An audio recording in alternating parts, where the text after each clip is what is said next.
Это муниципальная свалка города Карабалта. Каждый день здесь должна кипеть работа, если верить словам местных чиновников. Но на месте никого нет, не работает и техника.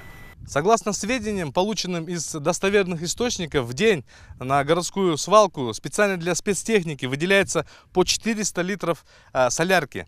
И специально для вот этой техники. Но как мы видим, по состоянию вот этого трактора, он уже давно не в рабочем состоянии, его можно смело сдавать на металлолом.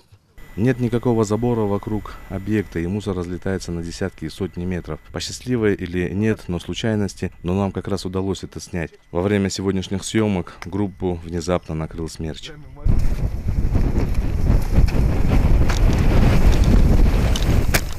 Кажется, эта буря накрыла весь город Карабалта. Повсюду мусор и такое ощущение, что его никто и никогда не убирает. Население города 37 тысяч человек, и вопросы жилищно-коммунального хозяйства должны, по идее, решаться в первую очередь. Но на деле получается все по-иному. Местные жители уже устали обращаться к чиновникам. Проблемы не решаются. Вот в тех домах вообще показать, там мусор вообще валяется кругом. А кто должен? Кому вы обращаетесь? Кто за это? Техпроект, пожалуйста. Это его же люди здесь должны работать. Он должен работать. Конечно. Сколько каждый месяц? Ну, вы знаете, хотите сказать, я просто на принцип пошла. Я в своем подъезде сделала ремонт. Я ему сказала, я говорю, перерасчет делайте, я потом буду платить. Он никакого перерасчета я ему не стала платить. Люди платят. А мы платим за квадратные метры. А за что квадратные метры? От чего? В этом году на уборку мусора, благоустройство и озеленение выделяется 29 миллионов сомов. И это только в этом году. Это видно по документу, подписанному председателем городского кеңеша. Уборкой и благоустройством занимается ОСО «Техпроект». Мы с апреля месяца ходим в мэрию, мы ни мэра, ни вице-мэра, мы никого там найти не можем. Там никого нету, абсолютно никого. Спрашиваем, когда будет мэр, его нету. Он постоянно на выезде, его нету нигде, его некому обратиться. Никто нас не слышит, никто нас не понимает. Мусор вот так вот у нас и стоит. Если ящики вывезут, освободят ящики, вокруг ящиков мусор есть. За ящиками, вот туда дальше, они уже не смотрят, это уже не их территория.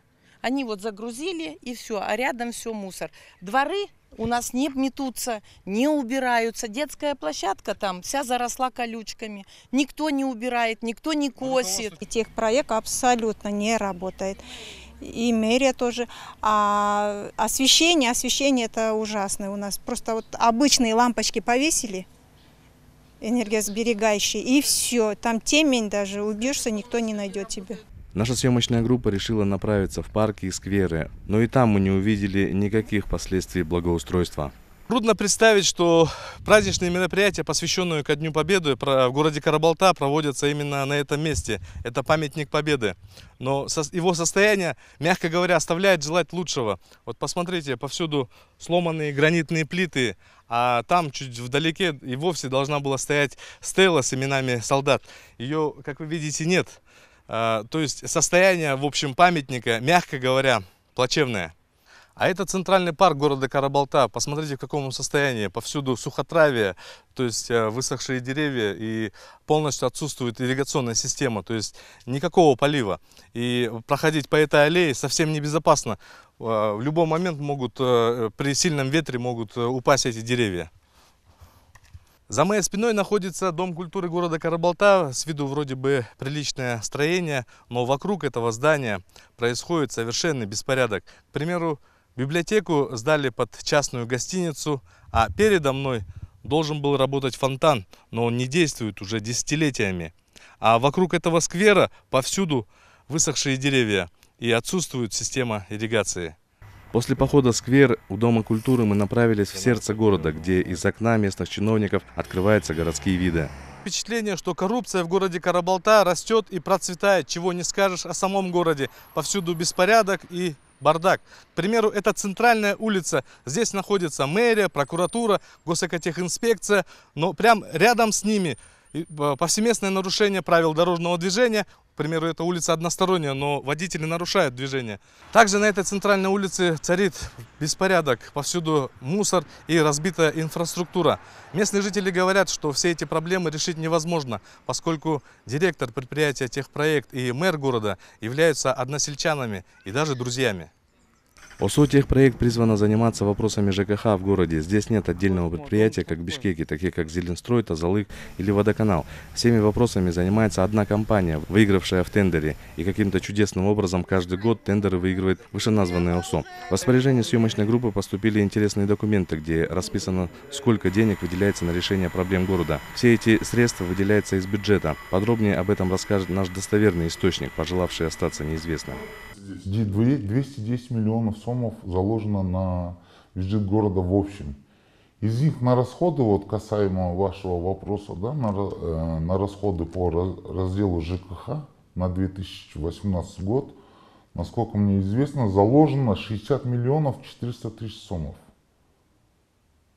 Вот эта сумма заложена.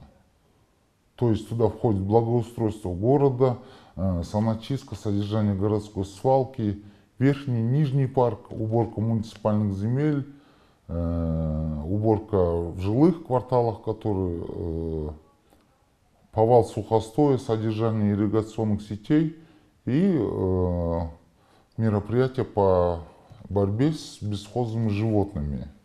Также там туда входит дорожно-мостовое хозяйство, то есть ремонтно-восстановительные работы дорог, текущий ремонт, уличное освещение, содержание уличного освещения, текущее содержание светофоров, ямочный ремонт, гравирование дорог. Для того, чтобы ответить на все накопившиеся вопросы, мы решили связаться с мэром города, но он не оказался на рабочем месте. По словам местных жителей, мэр города Шабданов редко появляется на рабочем месте, максимум 3 раза в месяц.